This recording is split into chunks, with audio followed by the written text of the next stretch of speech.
Good morning, everyone. Welcome to this BBB. So I'm Pierre Janowski. I'm going to be the moderator for this event. And so very quickly, so we are going to have a presentation, then a few colleagues who are going to comment, and hopefully some time for Q&A. And I'm very pleased we can introduce this topic on solar storm. And so I will now pass over to my boss, Nils, to introduce the topic and the event. Thank you. Thanks a lot, Pierre. And I'm really sorry I'm not with you there in the room. I had a small medical inconvenience that I have to address this morning. I'm the practice manager for a global unit in the World Bank that's called the Disaster and Climate Risk Management Unit. We also manage a multi-donor trust fund that's called the GFGRR that you may have heard of. Part of what our role is to examine all types of natural hazards and how they might affect our clients and the operations that we support, and try to drive and connect knowledge around those hazards and how they potentially could be managed into the operational workflow, and see if we as an institution, as the World Bank, can help our clients appropriately manage the natural hazard environment that they live in. The topic of today, solar storms, is not a natural hazard that, to my knowledge, has been addressed in any of the bank's portfolio anywhere, but maybe some of our speakers can correct me on this. It would be super exciting and interesting to hear something to the contrary. We at GFGRR, we searched and found only one reference to solar storms in bank documents. It was in a previous GFGRR document that was done in the unit before I joined. It was back in 2018. The report's called Aftershocks. It has one chapter that I reread yesterday. Chapter is maybe a lot. It's 2 pages. It has 2 pages describing a solar storm event from about 150 years ago. It is fairly well known for people who are scientists and focusing on the area, the Carrington solar storm event in 1859. And this particular chapter looks into and I wouldn't say assess, but at least draws a few conclusions of what that kind of storm might mean if it happened today, and how likely it is that it could happen. And the likelihood is roughly around 10% over the next decade that it could happen again.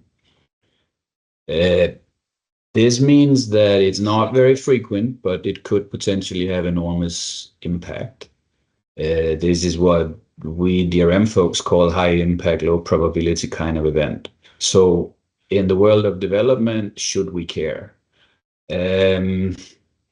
I don't really know, but maybe it's important for us at least to have this conversation and try to at least ask us the question, should we care?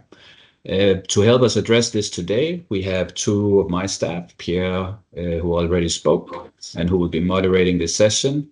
He co-leads the Digital Earth Partnership, which is a technical line of work in my unit. And we have Natalia Romero, who's co-leading the work on resilient infrastructure.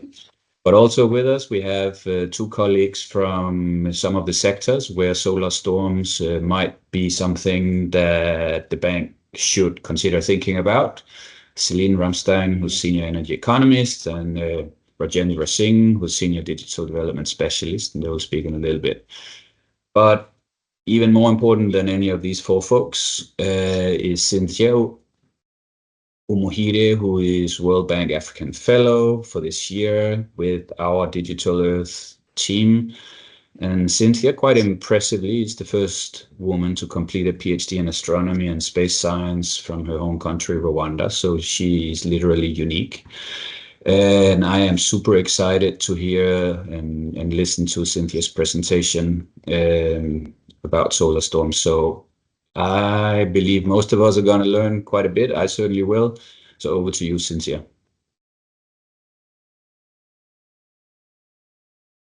Thank you so much. I'm Cynthia Umuhire, African Fellow 2024, working in GFDRR Unity.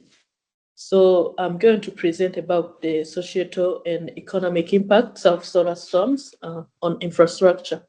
So the work is linked to the initial work conducted in collaboration with the University of Rwanda and the NASA Goddard Space Flight Center. So my talk will be summarize 5 points, provide a brief introduction on solar storms, gave the potential impacts on infrastructures, provide explanations on early warning systems, give an introduction on historic events, then we go on with the recommendations. So as this is a new topic in the World Bank, decided to start with the introduction or what are the solar storms. This is actually a temporal disturbance on the sun, which emanates from the areosphere, but coming to the whole solar system, which means that they comes from the sun, but affect the earth. So they are referring to the figure on the right side, we have the image in red up with some enhancement in white. So the enhancement shows us the region of active region.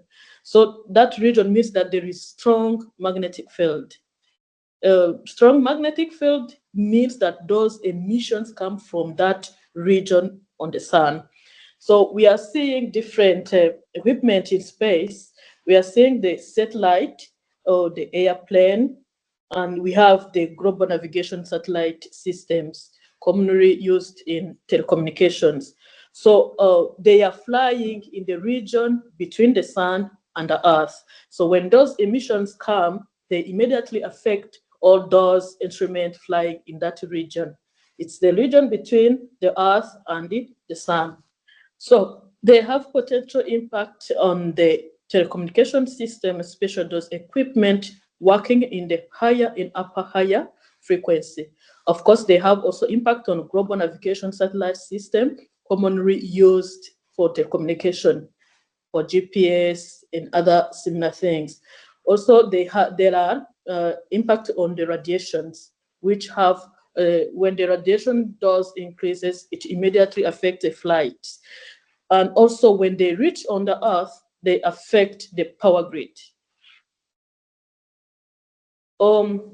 They are of the two kinds. Those are solar storms. We have what we call the solar flares, or considering the image on the left in green, it shows us enhancement in red, in white. That white enhancement shows us the X-ray traveling burst. That's what we call a solar flare. On the figure on the right, we have the emissions which are coming from there is a kind of a coronagraph covering the sun. So we are having the emissions which are exploding from that part towards the earth. So those ones are what we call the coronal mass ejections. Those ones are in form of plasma, means that different kinds of particles, positive, negative, and in combination of both, are called the CME. So trying to explain from the sun up to the earth, the process which takes those emissions from the sun to the earth, we have the number one, we have the sun at the top. So this kind of emissions varies periodically after 11 cycle, each 11 cycle. We have the sun which is more active, then after the reversion of the pole, we have the sun which is quiet. So when the sun is more active, that's when we have those emissions. So when they are ejected, depending on their speed and their direction, they first reach the interplanetary medium, which is number 2. And then depending on their speed and direction again, they continue to the magnetosphere. So depending on their strength of magnetic field, they may affect the magnetosphere. And also depending on their speed again, they can keep coming down to the earth. They first reach the ionosphere. That's where we have the radio waves in charge of telecommunication and whatever. And then they affect those radio waves. And depending on the speed again, they may reach on the ground where they affect total the power grid.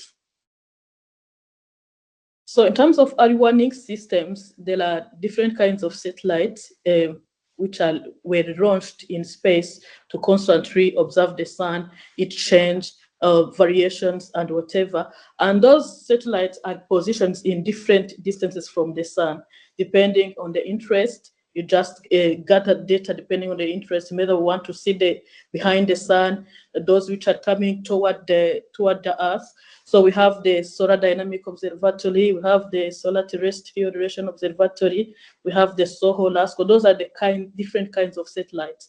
So they are constantly in space where they keep on observing those emissions from the sun to just detect those which have potential to affect the Earth.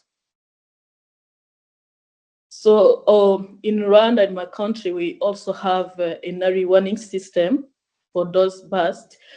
This kind of instrument is in many other countries of Africa, so that we can also contribute to the global warning system. So this one is a kind of an antenna. It's installed at the University of Rwanda. So and also it's connected to the laptop in the other room. The room is in charge of collecting data. So when there is a kind of a burst, we go to the laptop. We just check the different dynamic spectrum. So considering the dynamic spectrum on the left at the top, we are seeing the blue one. This is the frequency against time. And we are seeing also the enhancement in red. When we observe that enhancement in red, it shows us that there is a burst, incoming burst. So we just try to see how is the speed, what is the direction, what is the width, and we start to analyze the potential impact in the upper atmosphere as well as on the lower atmosphere. So the image on the left and the bottom, the old man, the white one, is the owner of the instrument. He's the one who designed the instrument. And also at the left, we are the ones who started to operate the instrument. Some are my supervisor, one is my supervisor, others are my colleagues. So we are starting with a historical event. We have the first one, the earliest one is the Carrington event. This event occurred in September 1859. So at this time, there were not enough knowledge about those storms. So Carrington, while he was just sitting in his room, or just checking different images of the sun, and then he observed this kind of emission and enhancement. And then he was just surprised, but he couldn't identify which kind of emission is that. So after 17.6 hours, they realized the impact on the telegraphs. At that time, there were no many satellites, no main instruments which are somehow connected to the space and whatever. So he saw that enhancement, and then he talked to the friends. They also observed what we call the aurora. Those are the natural light spread in different colors, which can be observed in space by the time those kind of emissions reach the Earth. So also that time they observed the aurora in different countries, including Cuba, Japan, and other equator of Colombia. So when the consequences came, those emissions affected the telegraphs, as I was saying. But one can wonder what would happen if that kind of event happens today. Today we have many different kinds of satellites in orbit. We have high-flying airplanes, we have the power grids, we have the computers. So that it shows, depending on the speed and the width of that event, could have impacted everything if it could be happened today. Coming to this next event is the Québec power blackout. This took place in September 1989. The sun also ejected a high-speed CME toward Earth. So also there were not enough satellites to detect the strength of the CME, but everything manifested in its consequences. Now the consequences when it comes to the finance, around $10 million transformer in New Jersey got spoiled beyond repair. So there was 6-week outage waiting for replacement. And also 40% of New Jersey's electricity, enough to power 3 million homes, got lost. The right image shows the transformer when it is still functioning, right? And then the next image shows the transformer after the storm. Also the following the graph below, it shows us that the electricity need keeps on increasing in the US. This is the US case. From 1950 to 2000, the studies shows that it keeps on increasing. So the materials and equipment, depending on electricity, keeps on increasing. So that's why we have to be aware of those kind of storms, which can affect even the whole country's power. So the consequences in Quebec, again, the same storm damaged the electrical power transmission system, which is a Hydro-Québec generating station. And the replacement was costed around $14 billion. And at that time, 6 million people left without power for 9 hours. And the losses was proportional to around $33.5 million. The figure on the left shows us the power grid damaged by those kind of storms. There is also the light displayed in space called aurora. There is another event, the solar storm event in October 2003. And this one had consequence in Europe, Sweden. It also knocked down a part of high voltage transmission system in Sweden. And also there was a blackout for an hour. And 50,000 customers were left without electricity again. And this was proportional to 50,000 USD loss per hour. That's also another consequence of aurora. Aurora was also observed in Sweden. The same storm had impact on a extreme high voltage transformer in South Africa with a 400 kilovolt. The first image is the transformer. The next event is the spoiled or destroyed transformer. So for more examples, in the case of the USA, of course, the USA has many consequences because they have more instruments in space, in the ground, those depending much on satellites, electricity, and whatever. So another example is the Galaxy 15 in charge of giving telecommunication, TV telecommunication system. Those are also, this one also got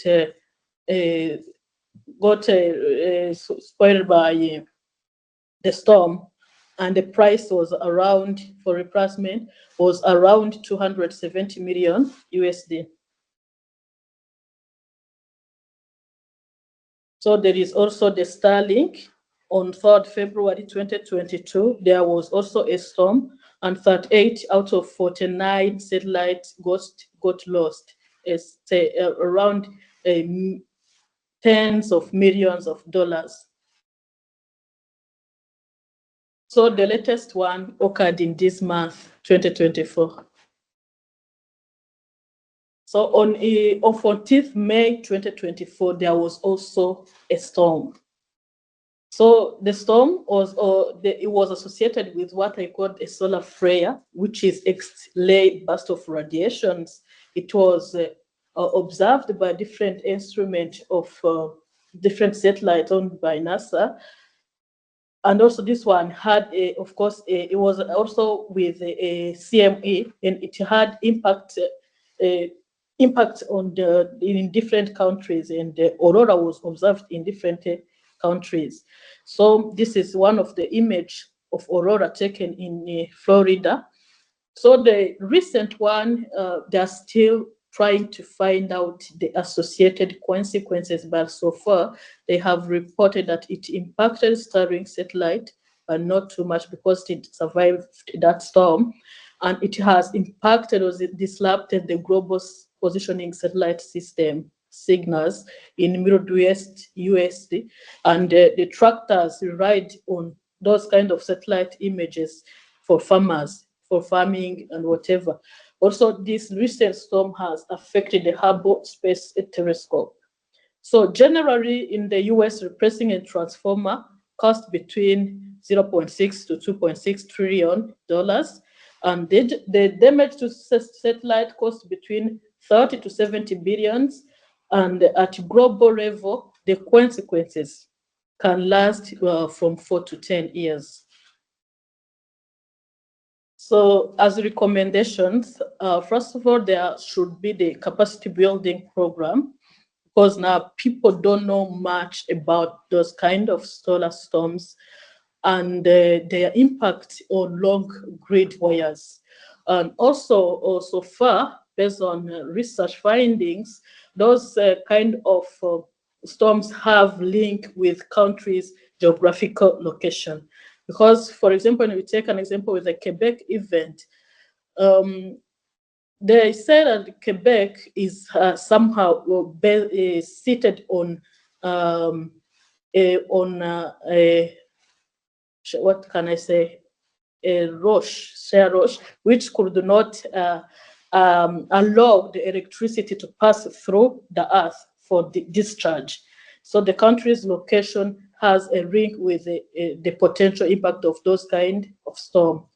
And also there are some advanced space agencies like NASA, ECA, but the space agencies in developing countries still want to learn more about those kind of storms. So there should be a link between the two agencies. And also currently, it shows that now Africa has more than 20 space agencies. So they are trying to change everything.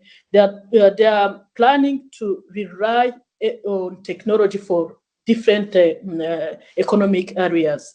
So if they are planning to rely on satellites, ground instruments, and space technology, they have to be aware of those kind of solar storms and prepare in advance accordingly.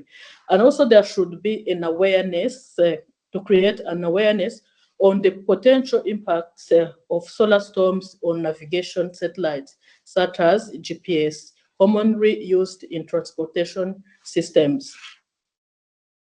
And also there should be the nowcasting, as we have said, we have seen those radiations have very high impacts on our airplanes. So there should be more knowledge on the prediction and forecasting of those kind of storms. And there should be an alternate communication method in the case of airplanes issues, should have access to multiple different communication methods.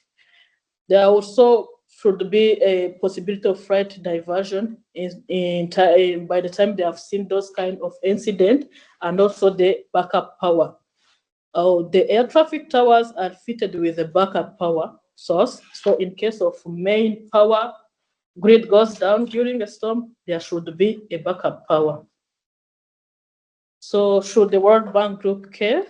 This is the open discussion. Thank you so much.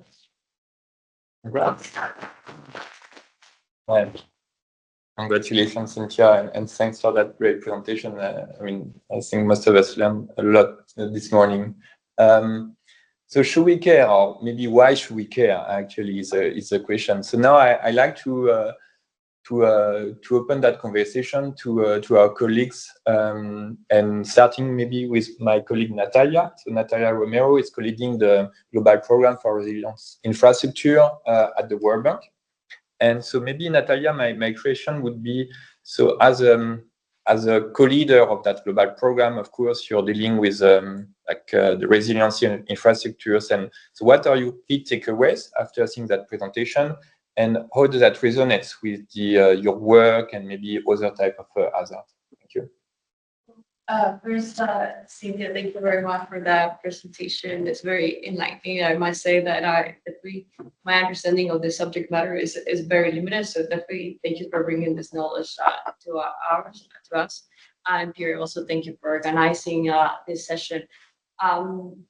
So from that role that you explained here that I have for in the resilient infrastructure thematic area, we look at what to focus a lot based on basically, I would say, two sides of the conversation. One, it is about understanding a lot more the demand. So what are the client countries are looking for, or have the knowledge gap on what are their priorities. And so I'll leave that addressing that question to our two discussants on whether we are seeing kind of that priority and that subject matter. But then I think from the other side is also our understanding of the knowledge that is already out there in terms of understanding the risk. So from the hazard, the information about the hazard, the exposure, vulnerability, how do we understand, how do we assess that in the countries where we work, and then also how do we quantify the impact and use that to help our stakeholders working on our World Bank investments improve, like they basically make risk-informed decisions for those investments, right? And so I'll focus my comment in terms of like where my takeaways from this presentation from the GFDR side on that side, and a lot of what I gathered from your recommendations and from the presentation and for some of the reading I was able to do in preparation for this session is that there's still a lot of knowledge to be developed, right? To kind of bring to the attention of our clients and help them use the information to make risk-informed decisions regarding this solar curve. So I hear your recommendation on potentially, for example, the capacity building and then the focusing on some of the early warning systems like Rwanda has been doing. I learned a lot from like also the understanding of the hazard, but my understanding is that there's still a lot more to develop in terms of that comprehension of estimation of the potential likelihood and magnitude of when these events take place. On the exposure, you mentioned that we definitely have a better understanding. I mean, we know that higher latitude countries possibly are more exposed, right? But then also there is a question from what I hear from your presentation and whether there was some location geological conditions in Québec that made it more likelihood for that risk what happened there, right? And I haven't seen any clear, and the presentation is still not clear whether we know what that's geological condition that make it for a country to be more exposed or not to the possible impacts, right? And I think that's some of the knowledge that still needs to be addressed to be able to inform those decisions.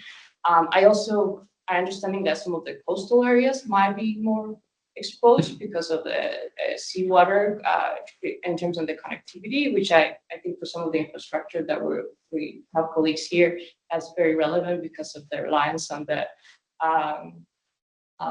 undersea cables. But then I think also from what I gather is like as much as we know that there's a high possible impact because previous occurrence of this events happen when our society relied a lot less on the type of technology that is most vulnerable to it. We still basically don't have a lot of that evidence and some of the understanding of how to assess that vulnerability and also how to quantify those direct and indirect impacts. We do have a sense of the magnitude of the risk, but don't necessarily have all the knowledge that help us kind of with more confidence bring to the attention of our clients of like how to make risk-informed decisions. So I mean, some of the takeaways is that like our role with regard to this hazard compared to basically other hazards that we pay attention and try to either develop, curate the knowledge is that at this point is the leadership is more potentially some of the scientific community, technology development community, for us to be aware, keep being informed of it, monitor, and of course, if there is a demand from our clients, which we're going to hear from the other discussants, see what is that role that we're playing in convening some more of that development of the knowledge. But I think from your recommendations and from the presentation, there's a lot more that needs to happen in the knowledge of this understanding of this hazard and the exposure and vulnerability for us to bring more into informing investments. At least that's my sense in comparison with all the other knowledge that we kind of help to discuss and to bring to the attention to our clients. Yeah, thanks a lot. Yeah, so developing knowledge, what we call risk modeling, so being able to model the risk, taking into consideration the assets exposed, the nature of the hazards, the vulnerability. We saw, I mean, it was really interesting for me to learn actually that depending on the geophysical characteristics of where your assets are, it might also affect the intensity of the solar storm. So now going back to you, Celine. So you are supporting colleagues in the energy sector to integrate the questions of resilience, disaster risk management into infrastructure, especially electricity. And so as Africa is electrifying, maybe first, have you ever been asked to consider that question of solar storm? And even if not, how, after seeing that presentation, how would you promote that question, and maybe how would you consider that question into the framework of your work? Oh, thank you so much, and thanks for inviting me, because my initial answer to invitation was like, no, sorry, I don't know anything about that. There's no way I can speak about it, but I'm really happy to be here to at least learn. And I might ask more questions than really provide answer. But so I think it was really enlightening to prepare for this presentation and hear your talk. So to your question, have I ever come across that? No, like I was joking, I work on solars, I work on solar energy, solar storms really never. That was not even a word I ever heard, I think, at the World Bank in the context of my work. Maybe about, some people traveling to Iceland having recommendation for aurora, but that's really the extent of it. And even then, I don't think solar storm came about. It was just, it's a nice thing that happens in the sky without necessarily a connection of what is really the physical mechanism behind it. So what I did about your should we care question is I asked myself, what I thought personally, but my initial thinking, reading about it, is that I came across this 10% number of occurrence, and you said it's a low probability, high impact event.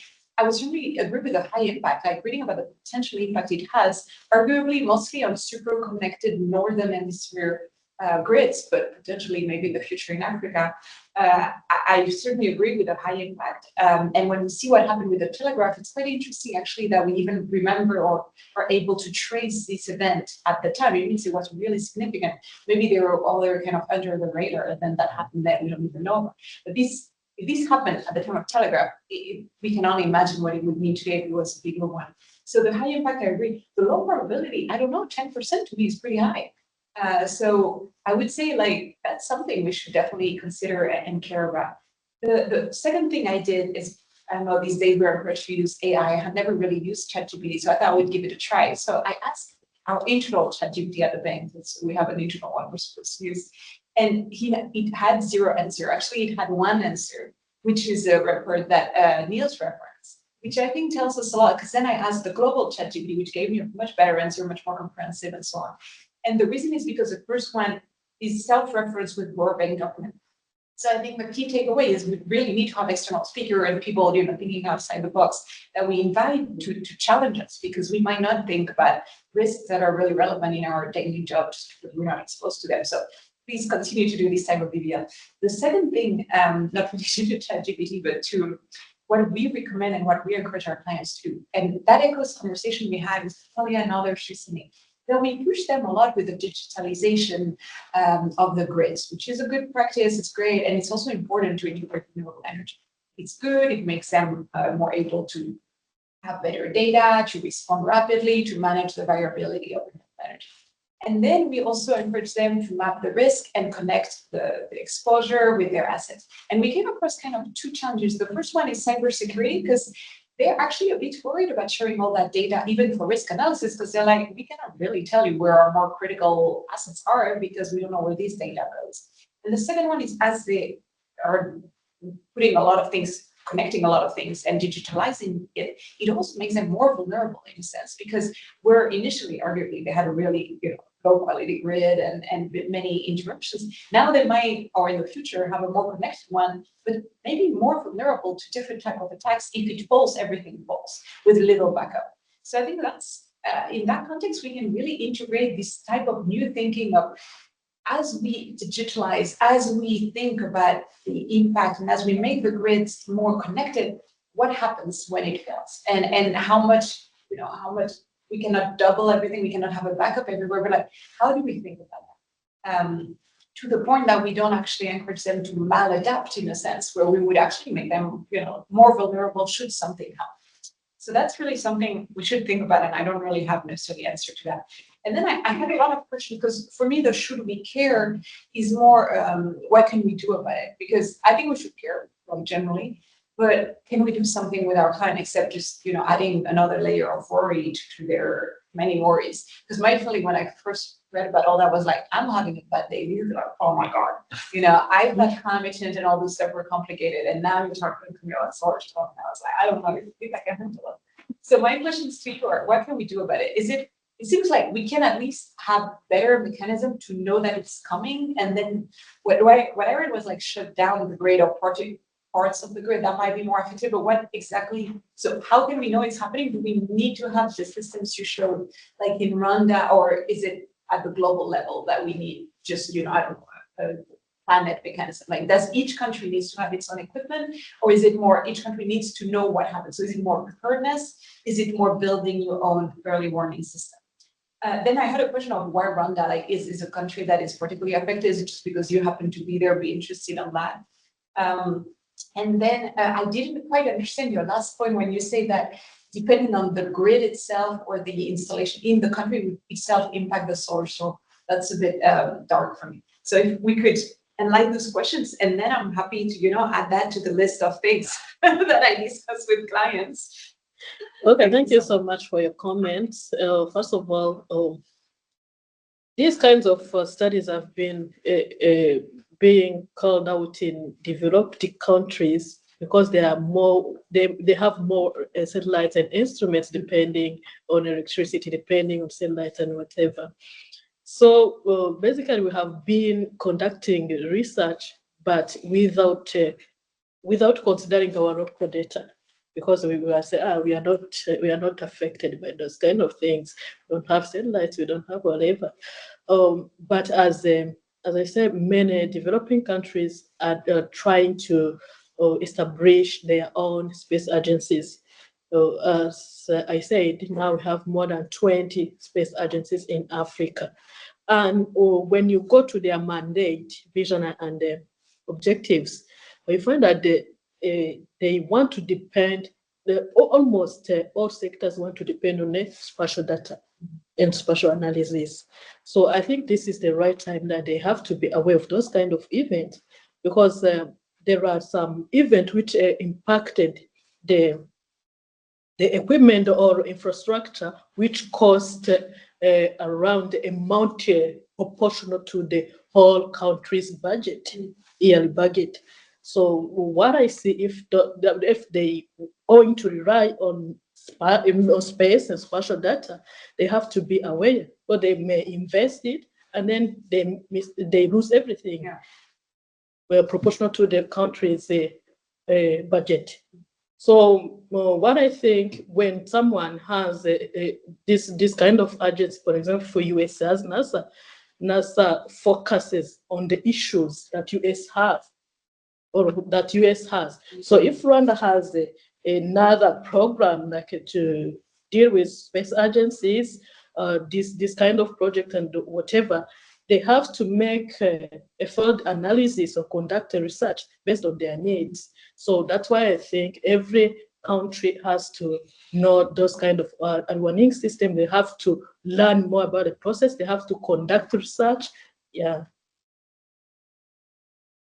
And so, yes, so you talked about the increased dependency to satellites, communication system, increased dependency to digital, which is a good transition to Rajendra, who's from our digital practice.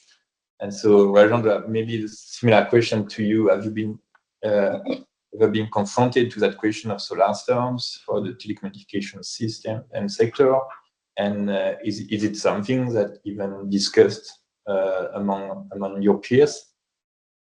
Well, thank you very much for giving me this opportunity. And and Cynthia for this presentation. As you mentioned, we all are learning. I just raised this issue a few years back in a kind of webinar. Not that I knew about it, but just I read about it. And so this is not something which has started happening only now. This is as we saw that in 1859. Now, let me add a few points from the digital technology point of view, what Cynthia mentioned. She gave the example of Starlink, around 40 satellites were damaged. But these satellites were just launched one day before the solar storm hit them, and they could not reach their orbit. But there are cases like European Space Agency. There is a swarm satellite which is monitoring the Earth's magnetic field. This has been there in orbit since 2013. But these satellites are sinking 10 times faster than their normal, they lose the altitude. So this is kind of like even the satellites which are already in the orbit, they have the risk. And this has very serious implications because if they lose the speed and altitude, we have computer algorithms which are monitoring to avoid the collision in the space. Those algorithms may fail. And you can imagine what kind of havoc it can create when these things start hitting each other. Another point which I see very, very serious is, Cynthia mentioned in her presentation, is the GPS effect. Because, so far, fortunately, the only terrestrial telecom system which was affected is 1859 telegraph system. And we have not heard anything about happening on the ground as far as the telecom is concerned.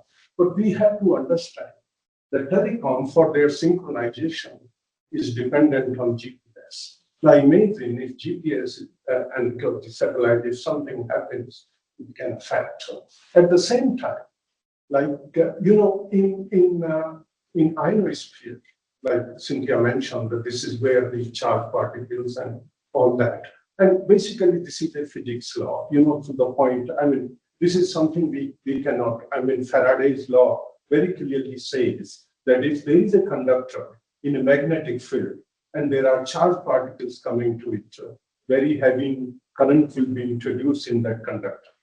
Now, it can be introduced like it can be induced in transformers, transmission line, distribution line, telecom equipment. It can happen anywhere, over the ground, under the sea, anything which is. So it's a matter of probabilities. It is something which is, let us not be under this thing, we cannot control. We cannot change it. It will hit wherever it wants to hit. The only thing what we can do, and that's I'm coming to the recommendation part of it. I'm not very comfortable at this stage to make a recommendation because we hardly know anything about it. My suggestion will be, there are agencies, NOAA, Space Weather Prediction Center, Air Force Weather Agency in US, European Space Agency, Australia, Japan, and so many other agencies, including in Africa and some other developing countries. If World Bank can play a role to act like a convener, because this is a serious issue. Let's not, the probability could be whether it is 10% or 5%, but the havoc it can create. For example, air traffic control system. Fortunately, being a telecom engineer, because the air traffic control works on the very low frequencies. So I'm not so much worried about the probability of losing the communication. It's low, but I'm seriously worried about the GPS. Because the air traffic control is completely dependent on this thing, and if something goes wrong, that way, there are other occurrences which are under our control, and it can affect the air traffic control. But this point is, well, if I can make one recommendation, this is, let's quickly get in touch with these people who are doing a lot of work in this. Organize a webinar or something, and let's say, look, this is our concern, and being like, we care about our client. And as I think you mentioned about digitalization of the grid or this thing, it can create serious problem. And how can we isolate the grid, so that it's not like a cascade effect? The second point which was coming to my mind, like when you were talking about recent Starlink, and there was a kind of, fortunately, the satellites were not damaged. There was a little deterioration in the quality of service. We also have to educate our regulators that when these things happen, sometimes the regulators, they are always in a mood to penalize the operator. Look, there's a deterioration in quality of service. I don't know, you have not done a lot of work. Other issues which come to my mind, which is like we will have to discuss with the industry. Can we change our standards? Can the components and the design be made more rugged so that, but it's a question of, how much money you want to spend and, the cost benefit analysis, this low probability, high impact. These are the kind of things which we will have to study. I feel we have very important role to play. I don't think we are in a position to say that, let's put it under the carpet and this thing. No, we are the one who have to come forward like a representative of our developing countries and coordinate these activities and learn more and then think about the next steps. Thank you. Thanks a lot. And I appreciate the recommendation on the link with the space agencies, which is something actually we are trying to do as part of our work to make that link and to also think about how the space agencies should be integrated into operations and should advise on the work that World Bank is. Sorry, if you just one point. Yeah.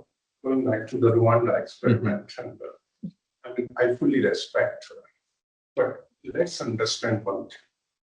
Putting a low periodic antenna at one location, going it through the spectrometer and connecting it. That is, I appreciate, but that's too simplistic to capture this kind of event. We have to, instead of reinventing the wheel, we have to collaborate more, because a lot of work is being, if at all, like countries want to spend the money, as you mentioned, this lot of data is freely available from these agencies. If that data can be analyzed using artificial intelligence and this thing, and work out that what is the probability, because this is an 11-year cycle, and for this current cycle, 2024 is the peak. That's why we have to be very, very careful. And I don't know how it is going to happen in future in this thing. When I was just looking for this, I liked one statement, beautiful this thing, and the statement says, I hate the board when he starts playing with our electrical outlets. That's interesting. Your comment on the global versus local, right? And maybe Cynthia, you can comment on that. Why, Rwanda should invest into local capacities for early warning systems if we do have those, NASA and other people building the global systems. Thank you so much. As I said, when I was undertaking my PhD, I did some work. In space, published some papers, but I didn't use local data. I just used the data from NASA. My supervisor was based there.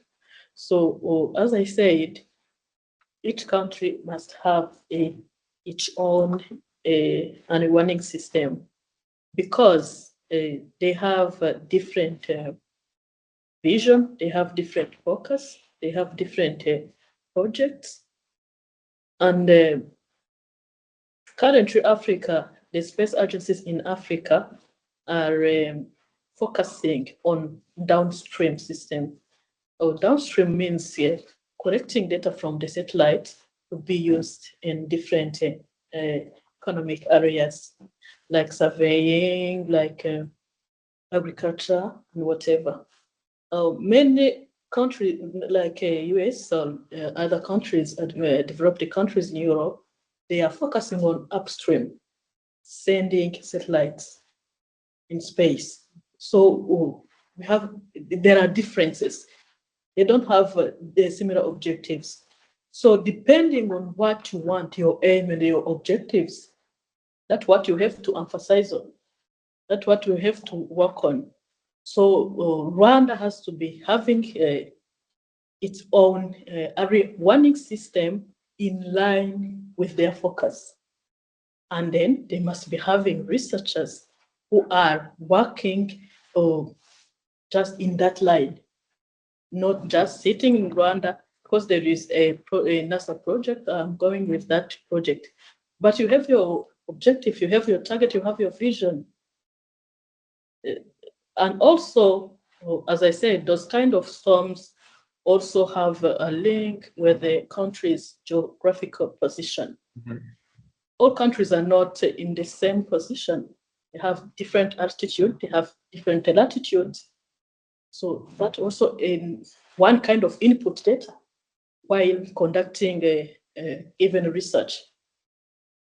Yeah. So what you are saying is basically that early warning systems also depends on actually what is exposed to the hazard, and so it needs to be taken into account. Yeah. There's at that point I understand. So the exposure is country specific. You need to know what your country is going to do. But the upper part, like the solar to satellite, like this upstream, as you say. So if NASA or whoever, yes, they had data on that. I guess they had data that look at, I mean, maybe I'm too basic, but like solar to satellite. Mm-hmm. Then if they were to call Rwanda or wherever and say, oh, we're seeing this getting to Earth, then you could be able to say, okay, that's going to have that effect for me. Where I'm not following is why do we need each country to have the first layer of data? Is it because the others are sharing, or they would not even worry if it's not the US? You see what I mean? I think that echoes your question as well. Oh, so the question is, why should, for example, Rwanda has its own early warning system? Yeah, Rwanda or any other country for that matter. Or maybe why should you have satellites, right? Yeah. Well, as part of your early warning system. Okay, that's what I said. They launch satellite depending on their missions, and each country has its own missions. But maybe you want to say that they can rely on the same data, some data from obtained from US satellites to be used in Rwanda. Because for us, our country, not all country will be able to do the same as Rwanda did. Cynthia, let me add one thing. And this gentleman came to the World Bank a few years back. You know, India has so many satellites. There is a very advanced meteorological department. This gentleman asked for some data from meteorological department that I want to do the weather forecasting and this thing.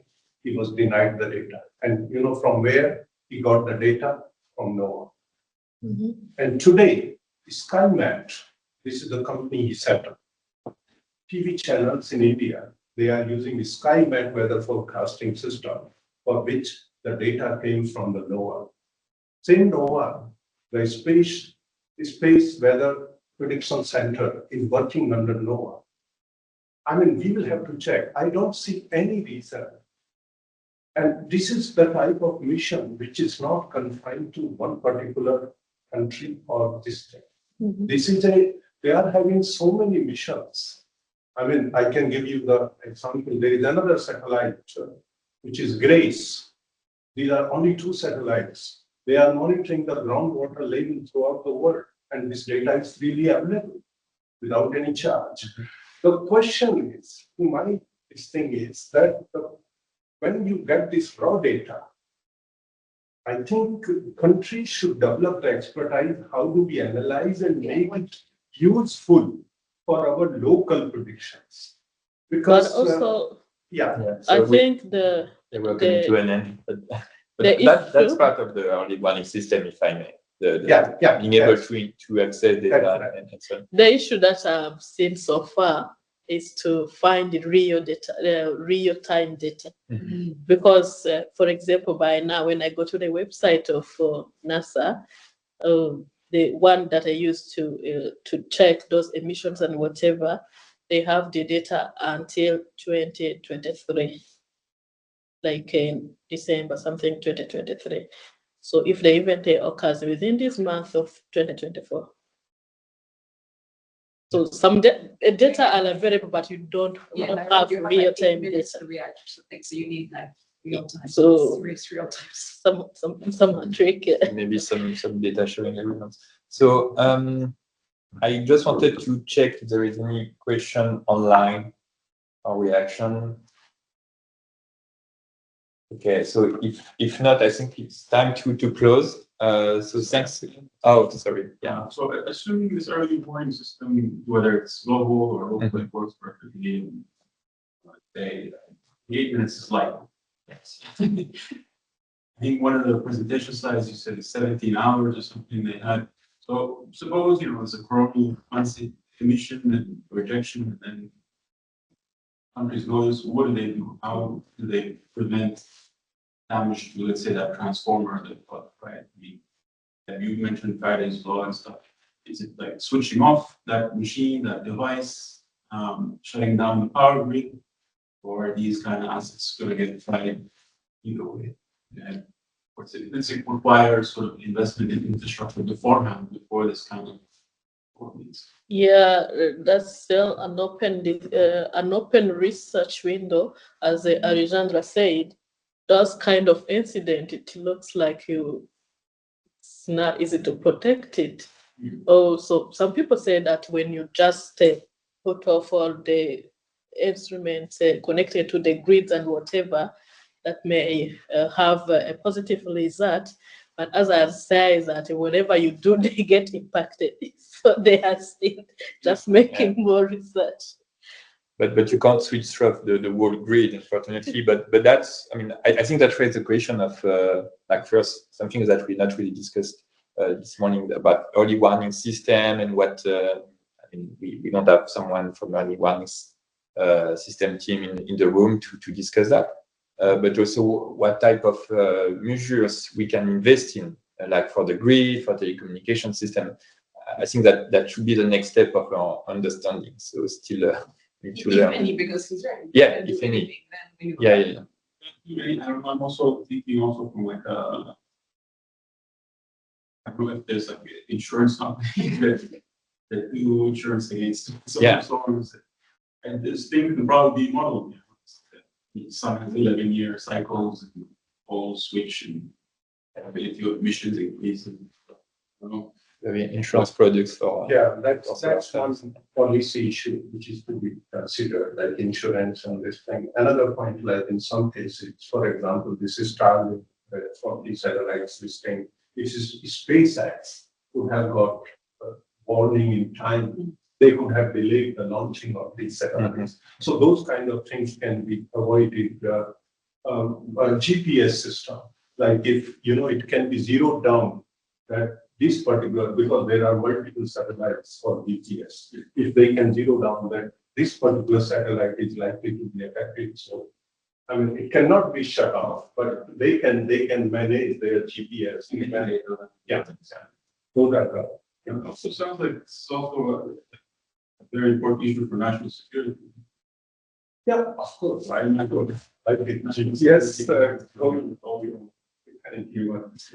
That's why I mentioned that Air Force warning weather agency, they are working very, very seriously on this. I'm just going to close the meeting. I mean, people are leaving us, but thanks again to all of you for your contributions. Thanks a lot, Cynthia, for your presentation and for the comments. And thanks. So it was let's say a start of a conversation on a new topic for many of us. So hopefully we'll have follow-ups. We'll make sure to push for follow-ups within GFDR team. And so thanks again to everyone. Thank you.